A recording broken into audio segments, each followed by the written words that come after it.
যে যিনি আশিক রসুল হবে তিনি তার নিজেকে নয়, শুধু তার পরিবারকে, তার আশেপাশের লোকজনকেও ইশকে রসুলের শিক্ষা দিবে, ইশকে রসুলের সেই চর্চা তাদের মাধ্যমে করাবে। এটাই হলো আমাদের জীবনের বড় শিক্ষা হিজরত থেকে।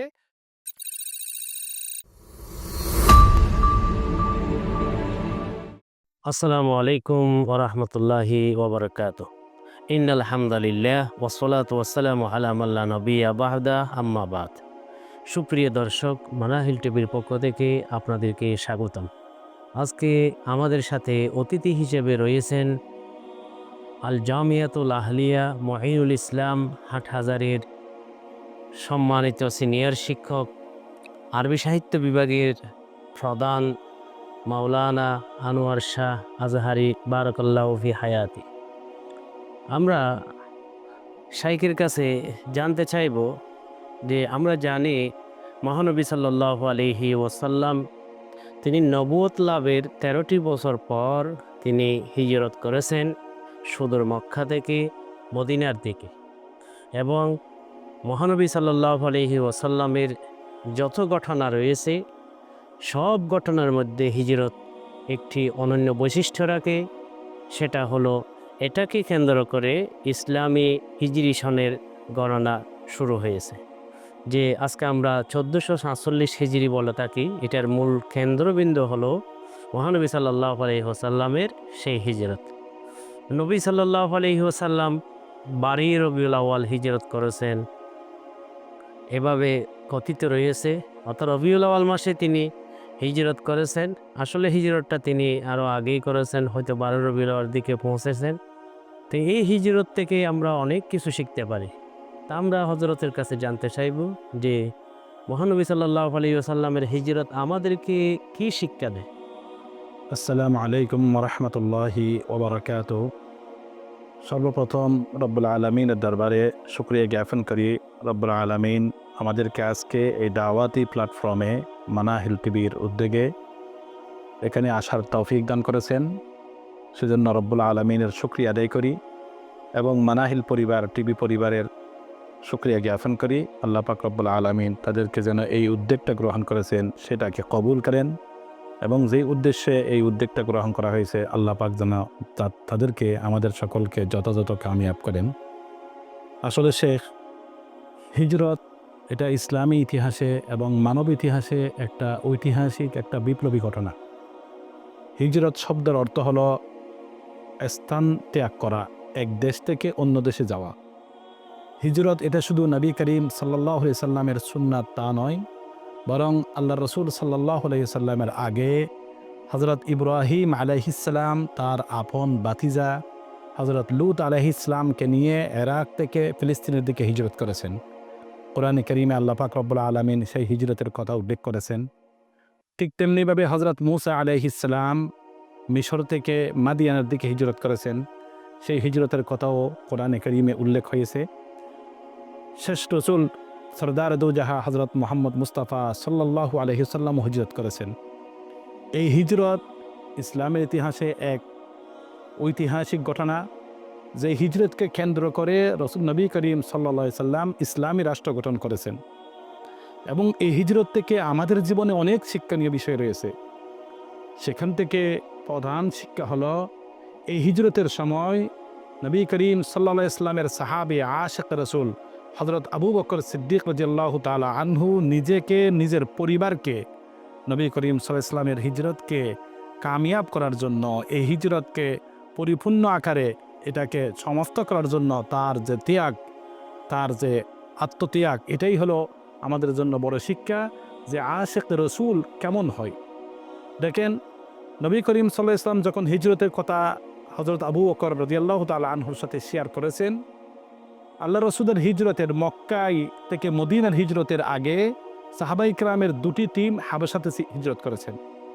আল্লাহ রসুল সাল্লাম সর্বপ্রথম যখন শেয়ার করেছেন, তখন হজরত আবু বকর সিদ্দিকের মুখ থেকে যে প্রথম শব্দটি বের হলো, আস-সুহবাতা আস-সুহবাতা ইয়া রাসূলুল্লাহ। আপনি কল্পনা করেন যে পৃথিবীর ইতিহাসে অনেক লিডার, অনেক বড় মালিক, অনেক বড় নেতা, অনেক নবী তার ছাত্র গেছে, ইতিহাসে তার কোনো ছাত্রর পক্ষে তার নবীর জন্য, সাহাবীর পক্ষ থেকে তার নবীর জন্য আপনার কর্মীর পক্ষ থেকে তার নেতার জন্য এই রকম আত্মত্যাগ, এই রকম শব্দ ইতিহাসের প্রথমেই উচ্চারিত হয়েছে, আসসহবাতা ইয়া রাসূলুল্লাহ, ইয়া রাসূল আপনি যখন হিজরত করবেন সেই সময়টা কঠিন হবে, এই কঠিন বিপদের সময় আমি আবু বকরকে আপনি সাথে রাখবেন। আবু বকর সিদ্দিক রাদিয়াল্লাহু তাআলা আনহু শুধু নিজের জীবনকে উৎসর্গ করেছেন তা নয়, বরং তার পুরো পরিবারকে এই হিজরতের জন্য পুরো একটা টিম হিসেবে আবু বকর সিদ্দিক রাদিয়াল্লাহু তাআলা আনহু প্রস্তুত রেখেছেন। যেমন আমরা জানতে পারি যেই দিন হযরত আবু বকর সিদ্দিক এবং আল্লাহ রসুল সাল্লাল্লাহু আলাইহি ওয়াসাল্লাম হিজরত করেছেন, সেই দিনেই আবু জাহাল হযরত আবু বকরের ঘরে গিয়ে তার মেয়ে আসমা বিনতে আবি বকর রাদিয়াল্লাহু তাআলা আনহাকে জিজ্ঞেস করলো যে আইনা আবু বকর। তখন আসমা বিনতে আবি বকর আল্লাহ রসুল সাল্লাল্লাহু আলাইহি ওয়াসাল্লামের সম্মান, ইজ্জত, আল্লাহ রসুলের নিরাপত্তার কারণে তিনি বলছেন লা আ'লাম, আমি জানি না। আবু জাহাল জানতেন যে মুহাম্মদ সাল্লাল্লাহু আলাইহি সাল্লামের খবর আবু বকরের ঘরে গেলেই পাওয়া যাবে। তখন আবু বকর সিদ্দিকের মেয়ে আসমা বিনতে আবু বকর রাদিয়াল্লাহু তাআলা আনহাকে এই প্রশ্নের উত্তর না দেওয়ার কারণে আবু জাহাল একটা থাপ্পড় দিয়েছে এমন জোরে যে আসমা বিনতে আবি বকরের কানের দুল মাটিতে পড়ে গেছে। রক্তাক্ত অবস্থায়ও ইসলামের জন্য হযরত আবু বকর তার মেয়েকে কিভাবে গঠন করেছেন, নবী করিম সাল্লাল্লাহু আলাইহি ওয়াসাল্লামের প্রেম ভালোবাসা তাদের অন্তরে কিভাবে লালন করলে, এমতো অবস্থায় যখন হযরত আসমা বিনতে আবি বকর তিনি ছিলেন 7 মাসের গর্ভবতী, এমতো অবস্থায়ও তার ভূমিকা আমরা দেখতে পাবো যে হিজরতে কী ছিল।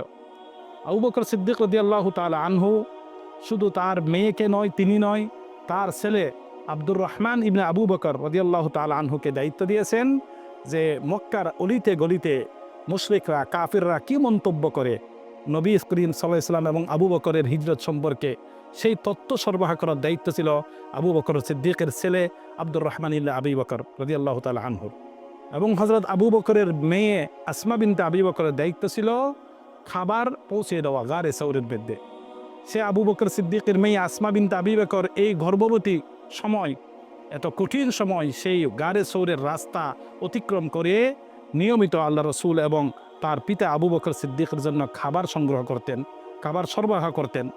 এবং একদিন যখন খাবার নিয়ে যায় তখন তিনি ঘোড়া বা উট যেটার মাধ্যমে নিয়ে যাবে ওখানে বাহন করার জন্য উনি রশি বা সুতা এটা আনতে ভুলে গেছে। তখন নিজের ওড়নাটা 2 টুকরো করে এক অংশ মাথায় দিছে, আরেক অংশ দিয়ে আল্লাহ রসুলের সেই খাবার যত্ন সহকারে আপনার ঘোড়ার সাথে বাঁধে আপনার ঘাড়ে সরে পৌঁছে দিয়েছে। ওখান থেকে আসমা বিনতে আবু বকর সিদ্দিকের লকব হয়ে যায় জাতুন নেতাকাইন। হযরত আবু বকর সিদ্দিক রাদিয়াল্লাহু তাআলা আনহু তার গোলাম আমির ইবনে ফুহাইর তাকেই দায়িত্ব দিয়েছেন সারাদিন সে ছাগল রক্ষণাবেক্ষণ করবে, দিনের নির্দিষ্ট সময়ে আল্লাহ রসুলের এবং আবু বকর সিদ্দিকের ওখানে গিয়ে গারে সৌরে গিয়ে তাদেরকে দুধ পান করাবেন। এটাই হলো দায়িত্ব। আবু বকর সিদ্দিক পুরো পরিবারকে, পুরো টিমকে হিজরতকে সফল করার জন্য প্রস্তুত রেখেছেন। একজন আশিক রসুলের দাবি যে যিনি আশিক রসুল হবে তিনি তার নিজেকে নয়, শুধু তার পরিবারকে, তার আশেপাশের লোকজনকেও ইশক রসুলের শিক্ষা দিবে, ইশক রসুলের সেই চর্চা তাদের মাধ্যমে করাবে। এটাই হলো আমাদের জীবনের বড় শিক্ষা হিজরত থেকে, যে আবু বকর সিদ্দিক যেমন আশিক রসুল ছিলেন, আমরাও নিজেদেরকে আশিক রসুল মনে করি। আবু বকরের ইশক রসুল আর আমাদের ইশক রসুলের সাথে কতটুকু সামঞ্জস্য মিল আছে এটাই হলো আমাদের দেখার বিষয়। সেই জন্য বলা হয় আবু বকর সিদ্দিক রাদিয়াল্লাহু তাআলা আনহু যখন গারে সৌরে অবতরণ করবেন, আল্লাহ রসুল সাল্লাল্লাহু আলাইহি ওয়াসাল্লাম কে বলেন, ইয়া রাসূলুল্লাহ আপনি এখন ওখানে অবতরণ করেন না, আমি একটু পরিষ্কার করে নেই। লেখা আছে কিতাবে যে আবু বকর সিদ্দিক সেই গর্তটা, গুহাটা পরিষ্কার করলেন এবং সমস্ত কিছু যে সমস্ত ছিদ্র ছিল এগুলো বন্ধ করার পর আল্লাহ রসুলকে যখন গারে সৌরের ভিতরে আসার জন্য হযরত আবু বকর আহ্বান করলেন, রাহমাতুল আলম সাল্লাল্লাহু আলাইহি ওয়াসাল্লাম হযরত আবু বকর সিদ্দিকের কুলে মাথা রেখে ঘুমাইতেছিলেন, বিশ্রাম নিতেছিলেন। এমতো অবস্থায় বিষাক্ত কিছু হযরত আবু বকরকে ধ্বংসন করে আবু বকরের পুরো শরীর বিষাক্ত হয়ে যায়। এতদ সত্ত্বেও হযরত আবু বকর আল্লাহ রসুলের ঘুমের ডিস্টার্ব হবে, ব্যাঘাত হবে, সেই জন্য আল্লাহ রসুলের শরীর থেকে আপনার নিজের পা মুবারক, মাথা মুবারক নাড়াই নাই। এবং এক পর্যায়ে যখন তার চোখের পানি রাহমাতুল আলমের শরীরে পড়ে যায় তখন আল্লাহ রসুল জিজ্ঞেস করে, মা বিকা ইয়া আবু বকর, তোমার কি হলো? তুমি তো মনে হয় হতাশায় ভুগতেছ। মা জন্নুকা বি ইসনাইনি আল্লাহু সালিসুহুমা, ওই 2 জনের ব্যাপারে তোমার কি ধারণা যেই দুইজনের সাথে আল্লাহ আছে, তখন আবু বকরকে আল্লাহ রাসূল সাল্লাল্লাহু আলাইহি ওয়াসাল্লাম বলছেন, লা তাহজান ইন্নাল্লাহা মা'না। মুমিনের জীবনে কোনোদিন হতাশা থাকতে পারে না। আবু বকর, তুমি তো মুমিন, তুমি তো ঈমানের ঝান্ডাবাহী, তুমি তো আনি রাসূলের উম্মাত, তোমার ভিতরে হতাশা কেন? তখন আবু বকর সিদ্দিক রাদিয়াল্লাহু তাআলা আনহু বললেন, ইয়া রাসূলুল্লাহ, হতাশা নয়, আমি সামান্য বিষাক্ত কিছুর আঘাতে আমার বিষ ঢুকছে সেই জন্য। এখান থেকে আমাদের জীবনে বড় শিক্ষা হলো, ইসলামের জন্য, দ্বীনের জন্য যারা কাজ করবে তাদের জীবনে অনেক বিপদ আসবে। আবু বকর এবং আল্লাহ রাসূল সাল্লাল্লাহু আলাইহি ওয়াসাল্লামের জীবনে যেমনটা আসছিল, সেই বিপদের সময় হতাশা হওয়ার কিছু নাই। নবী করিম সাল্লাল্লাহু আলাইহি ওয়াসাল্লামের জীবনীতে, তার ডায়েরিতে, ডিকশনারিতে হতাশামূলক কোনো শব্দ ছিল না। সেই জন্য আমরা যেহেতু নবীর উম্মাত, আমাদেরও দরকার দ্বীনের কাজ করতে গিয়ে হতাশায় আমরা ভুগবো না, বরং আল্লাহ রসুলের এই হিজরতের শিক্ষা যে কখনোই হতাশ হতে নাই, যেহেতু আল্লাহ আছেন। সেই ক্ষেত্রে আমরা তার আগের নবী হযরত মূসা আলাইহিস সালামের একটি উদ্ধৃতি আমরা নিয়ে আসতে পারি। হযরত মূসা আলাইহিস সালাম যখন ফেরাউন ধাওয়া করতেছিল, তখন হযরত মূসা নবীর কওম, তার উত্তরসূরিরা, তারা দেখলো পিছন থেকে ফেরাউনের বিশাল বাহিনী আসতেছে। তখন তারা বলছে, সামনে লোহিত সাগর, পিছনে ফেরাউনের বাহিনী। তখন তারা বলছে, ইন্না লামুদরাকুন, হে মূসা নবী, আমরা তো এখনই গ্রেফতার হয়ে যাব, তারা তো আমাদেরকে এখনই ধরে ফেলবে।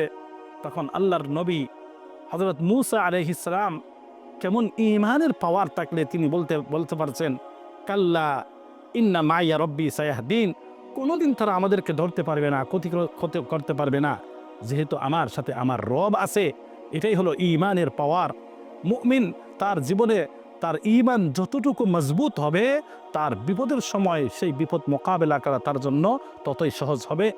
যেহেতু আমরা এই শেষ যুগে নানা ধরনের ফিতনায় আমরা আক্রান্ত, আমাদের জীবনে দ্বীন রক্ষা করতে গিয়ে, দ্বীনের স্বাধীনতা রক্ষার জন্য আমাদেরকে অনেক বিপদের মুখোমুখি হতে হয়।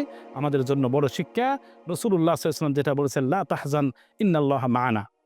এরপরে আল্লাহ রাসূল সাল্লাল্লাহু আলাইহি ওয়াসাল্লামকে তালাশ করার জন্য যখন মালিক ইবনে সুরাকাকে দায়িত্ব দিছে মক্কার পক্ষ থেকে, কাফেরদের পক্ষ থেকে, রিওয়ায়েতে আছে যে মালিক ইবনে সুরাকা আল্লাহ রাসূল সাল্লাল্লাহু আলাইহি ওয়াসাল্লামের খুব কাছেই চলে গেছেন। এমত অবস্থায় মালিক ইবনে সুরাকার ঘোড়া সেটা মরুভূমিতেই ফসকে গিয়ে, সেটার পা পিছলিয়ে গিয়ে সেটা বসে গেছে। মালিক ইবনে সুরাকাকে আল্লাহ রাসূল সম্বোধন করে বলেছেন, মালিক, তুমি কি চাও? বলে, ইয়া রাসূলুল্লাহ, আমার জন্য যে বিশাল পুরস্কারের ঘোষণা দিয়েছে, আপনাকে যদি একটু গ্রেফতার করতে পারি তাহলে আমার তো সেটাই হয়ে যাবে। তখন আল্লাহ রাসূল সাল্লাল্লাহু আলাইহি ওয়াসাল্লাম ইরশাদ করেন, এ মালিক, আমি যদি তোমাকে কিসরার সেই মুকুটটা যদি তোমার মাথায় পরিয়ে দেই। দেখেন, এই সময় যখন নিজের অস্তিত্ব নিয়ে টানাটানি, এমতো অবস্থায় আল্লাহর উপর কতটা ইয়াকিন আর বিশ্বাস থাকলে আল্লাহ রাসূল সাল্লাল্লাহু আলাইহি ওয়াসাল্লামের পবিত্র জবান মোবারকে কথা বলতে পারে যে কিসরার মুকুটটা, শাহী মুকুট আমার মুসলমানদের, আমার কওমের হাতে আসবে, আমি যদি সেটা তোমাকে মাথায় দিয়ে সম্মানিত করি। তখন আল্লাহ রাসূল সাল্লাল্লাহু আলাইহি ওয়াসাল্লামের ওই সাহাবী হযরত ওমর ইবনুল খাত্তাব রাদিয়াল্লাহু তাআলা আনহুর শাসন আমলে যখন কিসরার সেই দখল হয়, মুসলমানদের হাতে আসে, আল্লাহ রাসূলের সাহাবী হযরত ওমর সেই কিসরার মুকুটটা মালিক ইবনে সুরাকার মাথায় পরিয়ে দিলেন। এখান থেকে শিক্ষা হলো যে বিপদ, অন্ধকার যতই আসুক না কেন, আলো আসবেই আসবে। সেই জন্য আমাদেরকে হতাশা হতে নাই।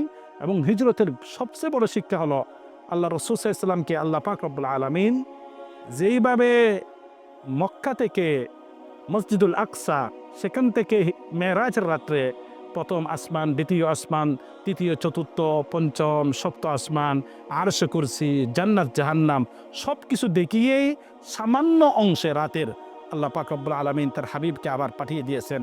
ঠিক তেমনিভাবে তো মক্কার মাটি সহ আপনার জিবরিলের মাধ্যমে, ফেরেশতার মাধ্যমে মক্কার বাড়িঘর সহ তো মদিনাতে নিয়ে আসতে পারতেন। কিন্তু আল্লাহ পাক রব্বুল আলামিন আল্লাহর রাসূলকে এই পদ্ধতিতেই হিজরতটা করেছেন, যাতে কিয়ামত পর্যন্ত আগত তার উম্মতরা যখন নিজের দ্বীনের ধর্মীয় স্বাধীনতার কারণে এক দেশ থেকে আরেক দেশে যাবে, সেখানে সেই প্রতিকূলতা সৃষ্টি হবে, সেগুলোর সেই মোকাবেলা কেমনে করবে, স্বয়ং নবী করিম সাল্লাল্লাহু আলাইহি ওয়াসাল্লামের জীবনী থেকে এটাই আল্লাহ পাক উম্মতকে শেখানোর জন্য আল্লাহ রাসূল সাল্লাল্লাহু আলাইহি ওয়াসাল্লামকে এই পদ্ধতিতেই তার হিজরতের সফরটা করিয়েছেন।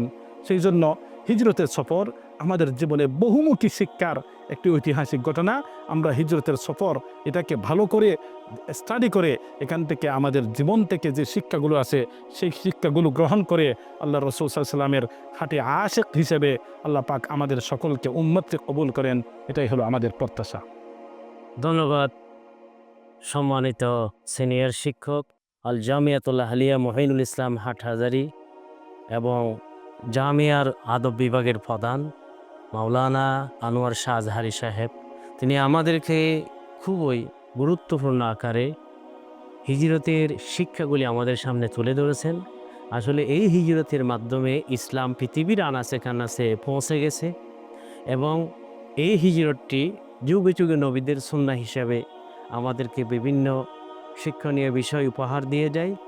আসলে এই হিজরতেই সূচনা থেকেই আদম আলাইহিস সালাম যে জান্নাত থেকে তিনি যে হিজরত করেছেন দুনিয়াতে, এর মাধ্যমে একটা মানব সৃষ্টির মধ্যে বিপ্লব শুরু হয়েছে। কারণ আদম হাওয়া যদি জান্নাতে থাকতেন তাহলে শুধুমাত্র তারা দুইজনেই থাকতো, আর কোনো সন্তান বিস্তার লাভ করতো না। ওদের হিজরতের বরকতে পৃথিবীতে আজকে আমরা কোটি কোটি মানুষকে দেখতে পাচ্ছি, ইমানদার দেখতে পাচ্ছি। ঠিক তেমনি মহানবী সাল্লাল্লাহু আলাইহি ওয়াসাল্লামের হিজরতের কারণে কোটি কোটি রুহানি সন্তান তথা মুমিনদেরকে আমরা দেখতে পাই। এই কারণে ওমর রাদিয়াল্লাহু তাআলা আনহু হিজরতকে কেন্দ্রবিন্দু বানিয়ে হিজরি সন গণনা শুরু করেছেন। সুপ্রিয় দর্শক যারা আমাদের সাথে রয়েছেন আপনাদেরকে অসংখ্য ধন্যবাদ। আসসালামু আলাইকুম ওয়া রাহমাতুল্লাহি ওয়া বারাকাতুহু।